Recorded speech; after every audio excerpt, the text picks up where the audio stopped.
I'm wondering if you could say a little bit about how things have been for you since winning the Andres Montoya Poetry Prize. I understand you're being profiled in Poets and Writers. Yeah, I'm very happy. I did an email interview with them. It's hopefully slated to come out pretty soon. We'll see. That was a real honor for me, a real exciting thing. Cool. And do you remember, were any of the questions they asked you difficult? Were there any questions? Yeah. Well, I think they had asked me about my experience in graduate school and whether or not it was a positive one, which it was. I mean, but at the time it was very difficult. So I talked a little bit about that, about the growth I experienced maybe, and how sometimes we learn things from professors that we didn't realize we were learning at the time. It takes time. Now, I understand that you did an MFA at El Paso, UTEP. Piggybacking on that issue of graduate school and how it relates to creative writing, could you talk a little bit more about how that experience was of being in a writing workshop and how it was helpful or unhelpful? Well, I went to do radically different programs, which I think was really good for me. I went to a program at the University of North Texas, which was probably more traditional in the sense of who we read. We read like people like Yeats, Pound, Eliot, you know, and even before that I was an English major, so I read a lot of, you know, people like John Donne and things like that that were very instrumental, I think, in getting me interested in poetry. And the workshops at UNT were large. We had large classes, and most of the graduate students were from that traditional background with sort of the canon, the view that the canon was to be studied, which I agree with, but there was maybe a little resistance, I think, to the idea of Chicano poetry or Latino poetry. And so that's one of the reasons I chose to go to UTEP, because it was actually a bilingual program. And even though I'm not bilingual, I wanted to go to learn more of the language, to return to El Paso. So in the more traditional program, you were not exposed to many Latino writers? Not one. Not one? Not one. And how did things get better at UTEP?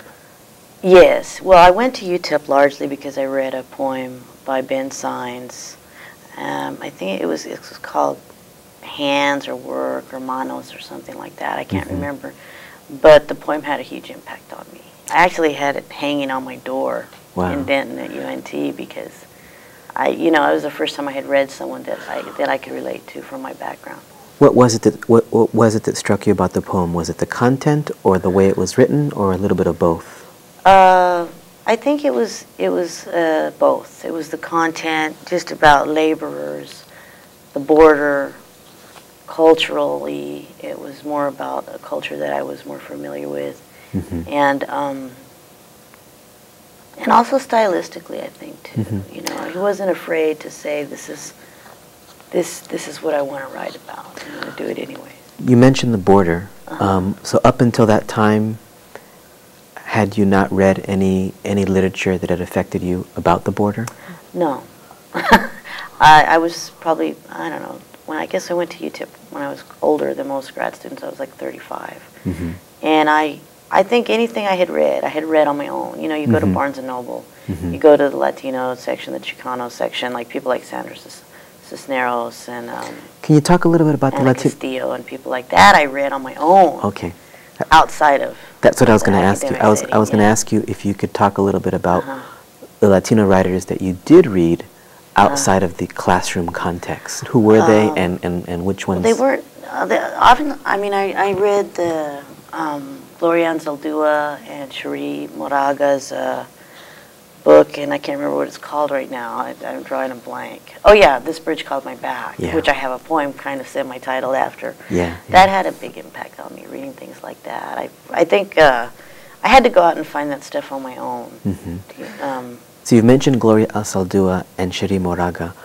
What Latino or Chicana poets did you discover, whether it be outside the classroom or even in the classroom at UTEP, in addition to Ben Sines? Well, I think that people talked about Ray Gonzalez in my other program, but we actually read Ray Gonzalez who's from my hometown at UTEP. I read Lisa Chavez and Demetria Martinez. We were actually assigned things like that at UTEP, which wasn't happening, in other programs. And I learned a lot from both programs, but they were just like very different. And I think that was a good experience for me to be in those two different type of programs. Okay. We've been talking about ethnicity, Latino literature. In talking about this whole issue of identity politics and literature and how it pertains to the U.S., at this stage in your writing career, where would you place yourself? What do you think about the term Chicana poet, Latina poet? Where do you see yourself? I'm comfortable with the term Chicana poet. It took me some time to come to that because, like, my background, like I said, had been very traditional, and I think I was probably more angry, you know what I mean, when I was younger, about the situation. Do you know what I'm saying? As a Chicana Latina poet, there was not a lot of that going on in the classroom, studying that or belief in that a little bit, but not as much as I would like to see. And so I was very afraid. Do you know what I'm saying? To categorize myself. I didn't want to be categorized, and but I realized that that it may be necessary still, even though people think that it's easier to be a Chicana poet. Do you know what I'm saying? That it's, that must be so easy compared to me. What do you think they mean? My situation. What do you think they mean when they say that? I think maybe some view that it's easier to get published, that it's easier to get a job. The perspective is that it's much easier. Has that been the case? I mean, how has your experience been? Well, that's not been my experience. I mean, I turned 40 this year, and a number of the people I went to school with, had jobs. One guy had a job right out of grad school without a book or anything, without any real significant publications. So that's been, my experience. I understand people's viewpoints, but I think it's more complex, as most everything is. Now, as you may recall, last night we had the pleasure of hearing Cornelius Eady read his poetry, and he talked about he read that memoir about being in 4th grade and being exposed to the word poetry. Can you talk a little bit about the first time you felt engaged with poetry at all, and what that was like, and what was the context? How did you come to poetry?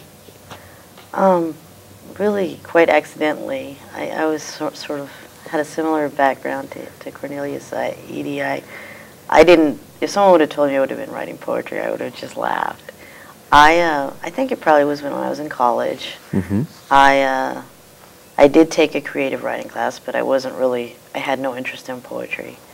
And I studied with a guy named Walter McDonald, a big, tall, 6' something Air Force pilot, Vietnam pilot or something like that, and had like this deep, bellowing voice. He probably wouldn't even remember me, but Were you a sophomore, freshman, I think junior? I was probably like a sophomore. So what, 20 years old? Yeah, 20 years old. Okay. And I wrote a poem, and I do remember him saying, because I had shown it to another poet, like an older, well, I wasn't a poet then, but an older guy. Yeah. And I think he kind of said, "Did you write this?" or whatever. So at first I was kind of mad at him, but then I realized that was really encouraging for me. That he said you should continue writing poetry. When you say you were mad at him, what do you mean? Because he thought that he was the questioning. other person had written maybe too much of the poem or something. So, but he was, that had a significant impact on me. Okay, so what happened after? So this person gave you a compliment about this poem that you wrote as a sophomore. So what happened next? Well, he was, I moved on, I don't remember what I was doing exactly, taking other classes. But that kind of planted the seed, like, maybe I can do this, maybe I should proceed with trying to write poetry. Did you take any writing workshops, poetry workshops, as an undergraduate? I think I took that one. maybe two. I can't really remember. They had like Introduction to Creative Writing. And you did all three. And that was it? You didn't take any upper division creative writing workshops? I don't think so. I can't really remember, actually. It's been a long time. Okay. Getting back for a moment to El Paso, in your book, Pity the Drowned Horses, El Paso does seem to take a very prominent role in the book. Could you talk a little bit about the effect El Paso and other cities you've lived in have had on your work? Yeah, I mean, I think even though I probably grew up in a very assimilated household, I left El Paso when I was 18. And even though I didn't go very far, I mean, I was still in Texas, I kind of experienced a cultural shock. I think leaving El Paso was very shocking for me. Even just moving further out, you know, into West Texas, I think I had El Paso is predominantly Mexican American. So when I left that environment, it was kind of like being a fish out of water. I had to get used to things. And where did you go? First I went to Texas Tech in Lubbock, and then later on I went to graduate school in Denton. And I actually went to Washington, D.C. for a little while for a summer. And so it was just kind of, and also I was, it's hard to believe now, but I was an athlete, and so I was competing and traveling a lot. And so the realization that where I came from was very different, you know, from much of the United States hit me. So I think that's kind of the impetus for a lot of my obsession with writing about El Paso. Thinking back on that period when you felt the culture shock of leaving El Paso and in places like Lubbock, Texas, in places like Washington, D.C., can you recall specific anecdotes or moments or conversations that sort of encapsulizes what you're trying to express as far as culture shock? Well, I mean, in Lubbock, I was running, like I'd be running with the track team, or I'd running on my own, and someone would say, "Go back to Mexico," or something, and so that's a radical experience. I mean, I think, there's a lot of nice people in Lubbock, but that's my experience. So that particular experience was not something you experienced in El Paso? No. Okay. It was a new experience for me. I had never... So in essence, leaving El Paso exposed you to experiences of racism? Pretty much, and mostly, you know, in Texas. I haven't... What about, you mentioned Washington, D.C., what about? No, I didn't, well, I was there briefly. That was, you know, just the realization, wow, there's a whole world out here, and how isolated El Paso is in a lot of ways. You have this poem called Running, which seems to be literally about running when you were an athlete, but it also seems to suggest that you were metaphorically, you know, moving from place to place, sort of an itinerant, at least the speaker has this sort of itinerant existence, which I can sort of identify with. What were some of the other cities that you spent time in? I seem to recall in that poem that the poem sort of takes you on this journey of various places. I seem to recall some European cities are mentioned in that poem as well. Well, yeah, I didn't spend a lot of time in Europe, but I went overseas with some friends. One of my friends had family in Germany. So we went to stay with her family, and I didn't really write about that much. I think those poems may come later. You know, I may want to go back someday as a dream, but I mean, yeah, just a lot of the traveling had a big impact to really, I mean, you know, make me really focus on where I was from and those differences. Well, then you have that. You also have that poem that's titled "Dear Mentor," which opens up with a passage on San Francisco, and then you have, I think it's called "Bayou Trolling," which sort of has New Orleans in it. Yeah. There are two cities, San Francisco, New Orleans. Have you spent time in either of those places, or were those poems briefly, of the imagination? Yeah. I spent some time in San Francisco briefly. I love that city, but you know, it's too expensive to live there. And I went to New Orleans to have a good friend whose family actually grew up on the bayou. Is that where Bayou Trolling? There in this, yeah, we stayed in this older house. Actually, they lost the house recently with Hurricane Katrina. Really?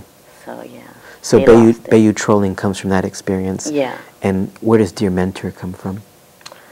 I think probably graduate school. I had been in San Francisco a couple of times just visiting. It's just a beautiful city. So. You say that you spent your first 18 years in El Paso, so basically childhood up until early adulthood. Were there any experiences growing up in those 18 years, when you think back on it now, that may have also planted some sort of seed that you've been nourished by where your poetry is concerned? I think I come from a family of storytellers. I think we always were being told stories by my aunts. I have a very verbose, lively family. So that was always important, I think, to me. My mother has like 4 sisters, so just this huge family of women that really, I think, had a lot to do with shaping me. And so how I feel about myself. Yeah, the female voice was very strong in my family. Can you talk a little bit about your grandmother? Where she fits in that equation? Because she does appear she does have an indelible role in your book. Yeah, she's still alive, and she's very important. And I know you hear this a lot. Well, not a lot, but enough. Why are people writing poems about their grandparents? I even think I heard someone say once, "Oh, let them rest in their grave. I hate grandmother poems," and things like that. And I have a different view. I think, there's a reverence for the dead of a different kind, and I think that's real interesting to me. The paradox is, we don't want to hear about your ancestors or your background, but we're going to canonize the other viewpoint, which I guess I probably shouldn't have said that, but that's kind of my view. It's like there's a reverence for the dead if they're saying what people think should be said, and if the dead that people are praising in poetry, I mean. But in the case of your grandmother, she's still alive. So was there some particular? Did you have a special bond with her? She raised me when I was little. She raised me when I was very little, and so I think I'm close to her because of that. Did she tell you stories about her own girlhood and young womanhood? Yeah, she definitely does. I mean, one gets that impression from reading some of your poems. Yeah. I wouldn't say everything in the poetry is exactly the way things were told or something. But she had a hard life. She was one of 13 siblings. She was born in Zacatecas, Mexico, and they came over here. And she grew up in a neighborhood called Chihuahuita in El Paso. So I get a lot of stories about that from her. Do you have memories of her when you were a child, speaking to her in what language? Well, I think I mostly spoke English.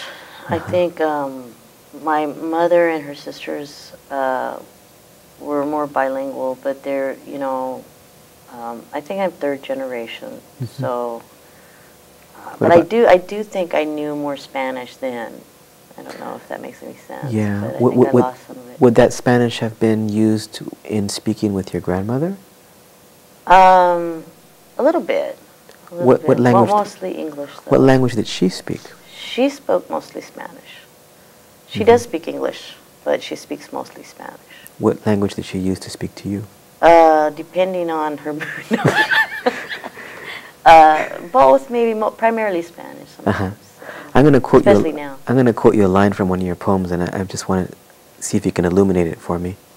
It's in your poem called "Learning to Speak," in which the speaker says, "I was once too proud to speak Spanish in the barrio." What is the speak? What was the? Can you recall when you wrote that what the speaker is trying to convey by that phrase? I was once too proud to speak Spanish in the barrio? Well, I think I grew up at a time, and I think my mother experienced that more so than I did. In school, she would be, you weren't supposed to speak Spanish. Mm-hmm. There were rules against it. Okay. And so I think that when I grew up, it was more so that you didn't want to, you know what I'm saying, that in order to be an American or to be successful, you needed to focus on English. Uh-huh. And so that's what I, was unfortunately my viewpoint. I think I call it internalized racism, especially along the border where people, it's sort of an unconscious thing, mm-hmm. when people say, well, I'm not Mexican. I'm not Mexican-American. And I don't know what's going on there, but I think that there's some internalized racism on my part mm-hmm. at a young age that it was real interesting. In other words, like on the border, I'm an American, and those people across the border mm-hmm. are Mexican, and jokes about the Fuanchi license plates, the Chihuahua license plates, and things like that. So, how did that view begin to evolve? I mean, was your discovery of Chicano literature instrumental in helping you get over that view? Yes, and I think I think the realization that there was beauty, on the border, and that, so many times I say, oh, that hellhole, but El Paso to me is a very beautiful place. Uh-huh. The people are very resilient, and so I think that had me really interested in. So you no longer associate, there was a time when you associated the Spanish language with something negative, and now that's not the case? Yeah, definitely. Uh-huh. Has that given you occasion to perhaps think about recuperating more of your Spanish? Oh yes, I try. I'm lucky right now. I'm teaching at a very diverse place with a lot of students. I work with a lot of ESL students right now. Mm-hmm. And that, they sort of teach me along the way sometimes. So we, mm-hmm. they're trying to write in English, and mm-hmm. so that's been one good thing. Okay. I'd like to shift the conversation a little bit now, because I don't want to just concentrate on a lot of the topics we've been talking about so far are topics that one would expect in an interview with a Chicano or Latino poet. But I want to talk about poetry for a moment. And you talked about the writers that you had to read when you were, I think, in North Texas, and you mentioned Yeats, and you mentioned Pound. One of your poems talks about Sylvia Plath. Can you talk a little bit about who are some of the poets, period, whose work you love and who electrify you, and who have been a well that you've returned to again and again to be inspired? Well, I have a fondness for Randall Jarrell, but I probably haven't returned to him or read him like I should have.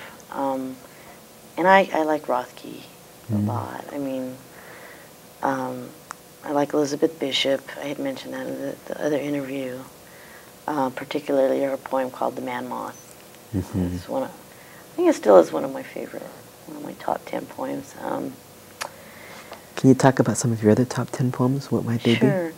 Or poets? Well, I think I do like Lorna D. Cervantes' Emplumada. Mm-hmm. That was a book that I read that had an impact on me. And I didn't read that till I was in my mid-30s. Mm-hmm. Mm-hmm.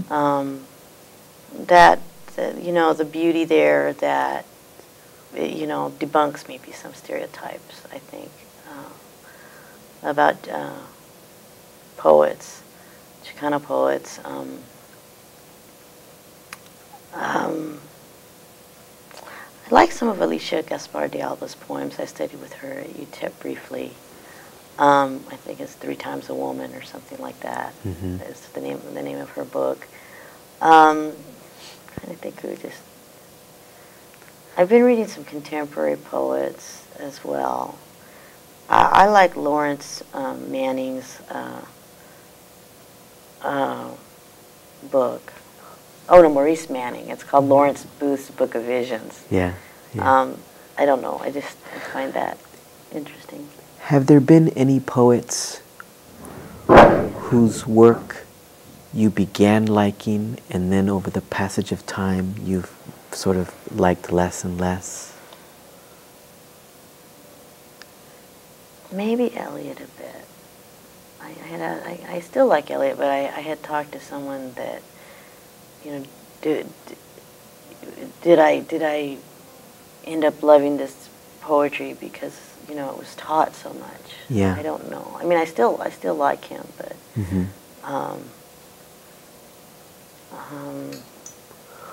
were there any poets whose work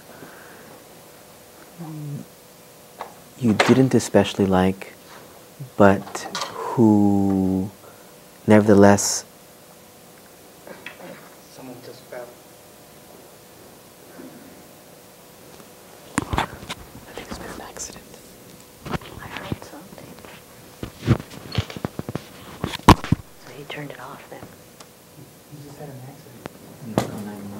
Yeah.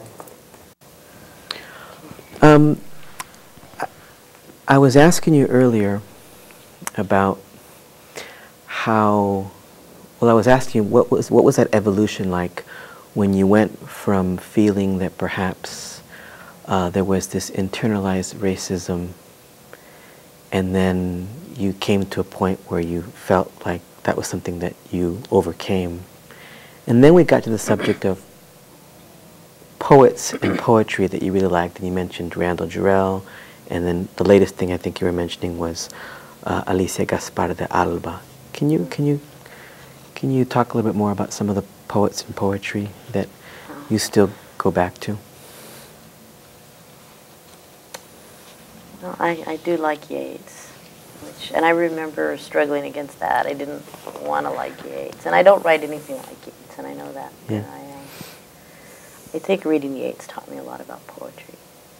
Was this when you were a graduate student or an undergraduate? When I was a graduate student.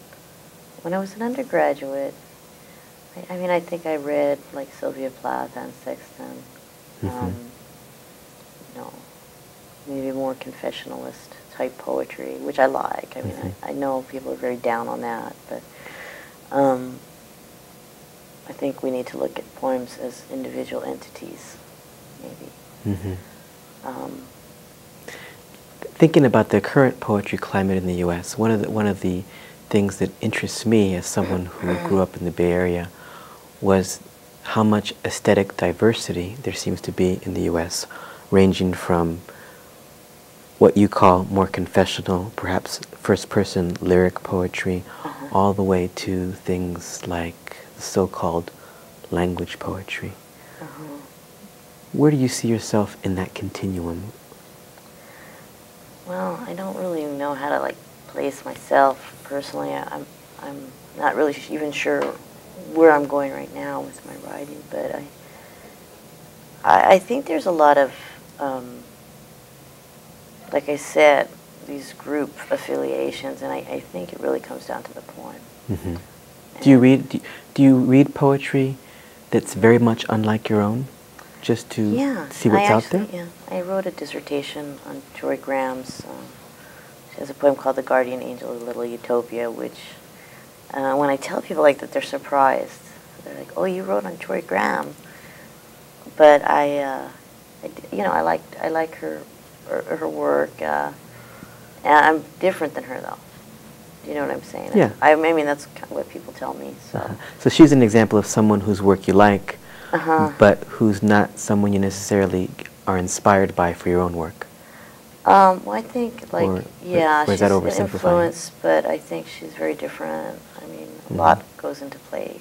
With the, you know, I would necessarily have to be different. So. Have you read any of the language poets? Yeah, you know, I read Charles Bernstein's Apoetics, and you know, I like some of it. You know, I think some of it may, like I said, the faction thing. You know, I don't want to become part of a faction, for or against. Either way, I don't know if that makes sense. Who are some of, I mean, you said that you came to Latino poets and Chicano poets fairly late, and you've mentioned Lorna de Cervantes, you've mentioned Alicia Gaspar de Alba. Can you mention some of the any other Latino poets whose work you've admired? Well, Ben Saenz is like I said, part of the reason I went to UTEP. I like Robert Vasquez's book, but of course I came to that very late. I really was outside the loop in terms of all that. I think a lot, like I was telling you, I went to the Malks conference in like 2000. That was my kind of initiation. I was even like calling myself Hispanic, you know, just from my background and the horror. The people, that's a Nixon term. What are you doing? I'm like, you know what you know, what your background is, and unfortunately, it took me a long time to learn things. But I think that's good in a way because, you know, I think that a lot of younger people don't realize that things have come a long way. I mean, we still have a long ways to go, but I'm not that old, and I did not read Chicano literature, Latino literature. I don't think until I was after I had earned my PhD. Then I, you know, went out there and found things on my own. You mentioned Nixon a minute ago. Is there a role for politics in poetry? Oh boy, that was just a dilemma when I was in graduate school about 5 or 6 years ago. I think I still believe that by nature things are political in and of themselves. Maybe the language, the way we use language, not necessarily like you know, political agendas for an election or anything, but we come to language with our own personal experiences. And a lot of people say, well, I'm distant. I think Eliot said we should have some distance between ourselves and the poem. And there's some wisdom into a lot of that, but I think there's other perspectives out there that can be explored. What do you see as the role of the poet in a country like the U.S.? Well, it's kind of depressing because poetry is not really read. I think most people are not exposed to it. You go to any Barnes & Noble and they're not going to have any out. And I think that may be partly why it's not selling. And people say, well, you're naive.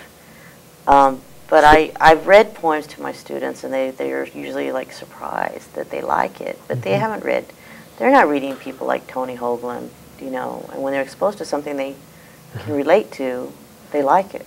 But do you feel that the poet in our society has a specific role to fill, or is that too prescriptive? Well, I think in our society, there's a lot of talk about the obscurity and the irrelevance of poetry. But I had some readings in El Paso, and I think that I think that in certain communities, poets matter. Why do you write poetry? I think I write largely because of an anxiety. You know, I mean, the creativity is sort of an outlet for me. And I think that I do feel that there is an audience, and there should be an audience. And to just write, for me personally, to just write for other poets is silly. It's a vanity, I think. And I mean, what's the use of writing if you're not writing for an audience? It doesn't make any sense. So in your mind then, you would like your audience to include non-poets? Oh yes. Yeah. I think to have an audience of only poets is perhaps a failed poet. And now that you've published a book, has that experience changed your view and experience of writing now that you have a book out there?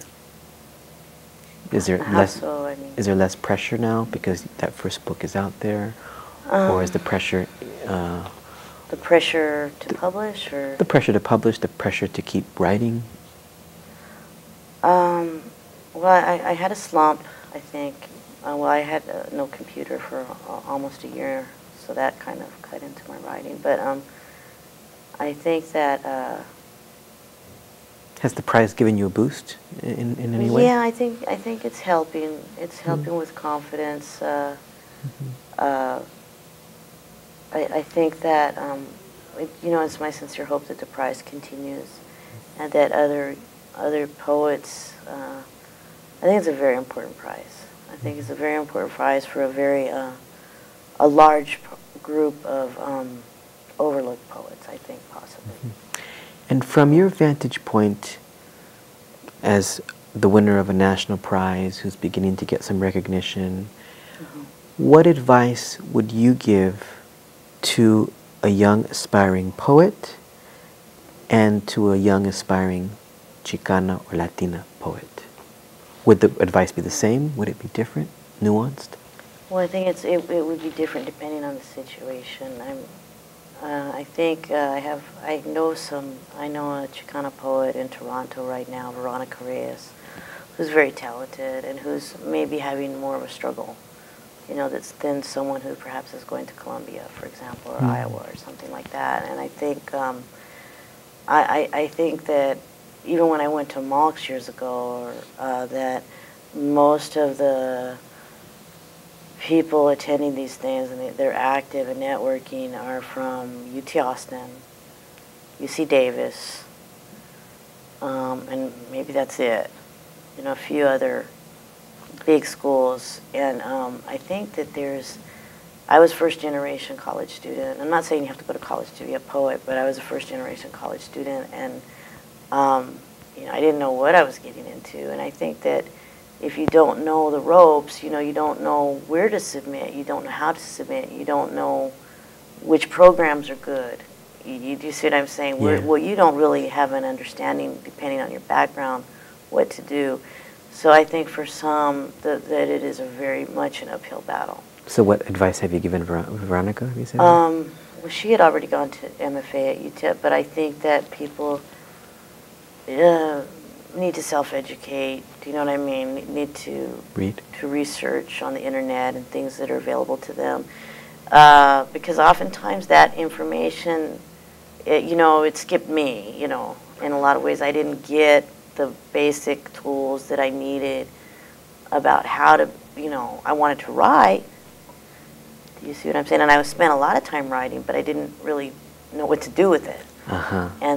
So maybe the more the business side, because I think the art is there, but I think the help, and I think that's one thing that's really great about the Latino community right now, is there's support and help, and professionalism that is made a difference in my life. So what advice would you give to someone who is in high school? Oh, wow. I read as much as you can. Read everyone from all different backgrounds, and not to limit yourself to one school of philosophy. I think that's very dangerous as a poet, to say, I am this type of poet. Do you see what I'm saying? Or, I guess that's since what I said earlier, but to say I'm only going to write this way is a very dangerous thing when you have your whole lifetime. What are you working on now? I've been writing some poems. I'm working on a literary nonfiction piece that I call A Hole in the House. It's kind of about a metaphorical hole and an actual literal hole in a home. And I have a couple of stories, not many. I lost a lot of stuff, like I was telling you, on my computer. Yeah. So. It's been great talking to you, Sheryl. Thank you so much. Thanks for the prize and everything. Okay.